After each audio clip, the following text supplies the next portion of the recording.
15 years. Do you remember your first day here at the Rhode Island Foundation? I do remember my first day, and the reason I remember it is I came in and I met with the staff, and all of a sudden it popped into my head that when I first came to Rhode Island a long time ago to go to college here, I took a train from New Haven, Connecticut to this building, which was the Providence train station. And here I was back that first day to take over the reins of the Rhode Island Foundation, that same building that I came to when I first came to Providence. So this was 2008, right? Correct. All right, so also during a time of financial crisis in the country. How did that affect the beginning of your tenure here? Well, when I first got here, the stock market took a dive, so that wasn't very exciting, and knew we'd have to deal with it. But I've been around a long time. I was a banker for 25 years.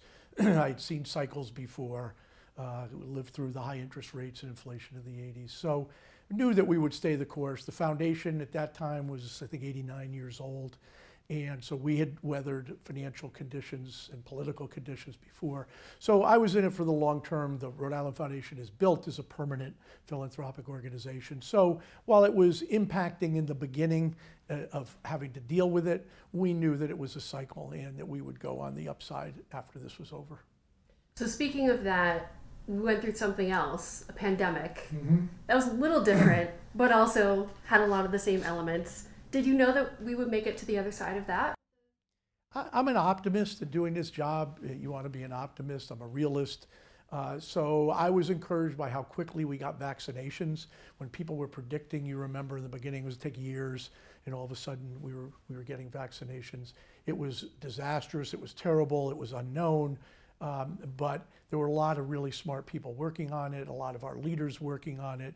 So there was the downside of the immediacy of people getting sick and people dying, but I did have confidence that we would address it and come out on the other side. And that's where I first met you. Yeah, met like 3 years ago now. Right, right. So what has grown since that time? And then separately, how was the foundation growing before all of that happened when you got here? You mean the pandemic? Yeah. Yeah, so I mean, I go back to when I got here, and we've grown tremendously since then because we turned it into a philanthropic organization that was proactive and not reactive. So we raised a lot more money. We've raised $700 million in the last 15 years. We've given out about $800 million. So we built the endowment. It grew 3.5 times from $450 million to $1.3 billion. And our investment returns 8.5% over 25 years. So you combine all those things, we got bigger. And when we get bigger, we give out more money.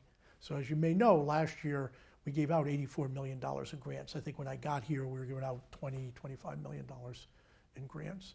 And so that was the key to helping the state of Rhode Island, is to be a bigger funder. Pandemic was an obstacle, right? And a lot of things ground to a halt. It impacted the economy, it impacted health. But as you may remember, at the request of the governor, we raised a lot of money.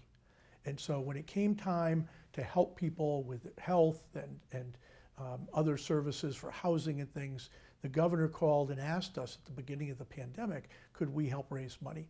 And we raised money, $20 million over 9 months. And every couple of months, I was interviewed by a reporter with a dog named Alexandra, who did great, it was a great help to us raising more money, because what you did was we reported how much we raised, we reported where the money went, and it told people how they could give. And so we kept doing that. It led to my favorite donor story of my 15 years. So it was during COVID. It had been on TV, you know, you can contribute to the Rhode Island Foundation for COVID response fund relief. And I got a call from a woman who lived in a nursing home. And she called me up one day when I was sitting here and said she wanted to contribute $1 because that's all she could afford, but she wanted to help people. So I thanked her profusely. We sent somebody up to her apartment to get the dollar bill, brought it back here, and that's my favorite donor story. And that led from being able to publicize that we were helping people in the community by raising money. I was going to ask what your favorite story was. I had a feeling it was related to that dollar donation. What do you think I mean, you talked a little bit about this, talked about how much money has been raised, but what other legacy or legacies do you think you have from your time here? So I think the other thing we did deliberately and proactively is we stepped up more as a civic leader. So we worked with state officials, government officials, business community on key issues. So we established long-term planning for education. We established long-term planning for health and healthcare. When it came time for the hospital merger proposal with the affiliation with Brown, we looked at community input to that. We looked at how some of the ARPA money should be spent. We recently did a big housing report with Boston Consulting Group to make recommendations and observations how the state can move forward with this housing crisis that we have. So we raised issues, education, health, housing, behavioral health, key issues of the day, and we got together as a convener and an organizer in many cases, as an honest broker to come up with solutions going forward. So that proactive civic leadership was probably the thing that I look back on as one of the things I'm most proud of. Are you 68 or 69 now? 69 and we'll be 70 in October. Okay. What do you plan to do next? Work out, eat well, and try to look 55. So I'm going to take the summer off pretty much. You know, this is a 24/7 job. I've always said it's the best job I've ever had out of some really cool jobs. I was president at Fleet, I was at Brown, I was here. Best job I ever had, but I've never worked so hard in my life. So it's going to be reclaiming my time. Right now, I don't control my time. My schedule gets made, people get on my calendar. I do a lot of different things, morning, noon, and night, is to take the summer off and then look into that. Go on some boards, maybe some business boards, do a little writing, do a little teaching, all the various things. I don't play golf, and I'm not going to feed the pigeons in the park. Those are the two things I know I'm not going to do. Never saw that coming, by the way. What's that? Red birds or yeah. golf. Well, didn't sound like yeah. I mean, I'm not the old banker golfer type of thing. I want to stay active. I want to help. You know, I want to give back to Rhode Island, but I also wanted to have a little more work-life balance. And so staying in Rhode Island for now? Staying in Rhode Island.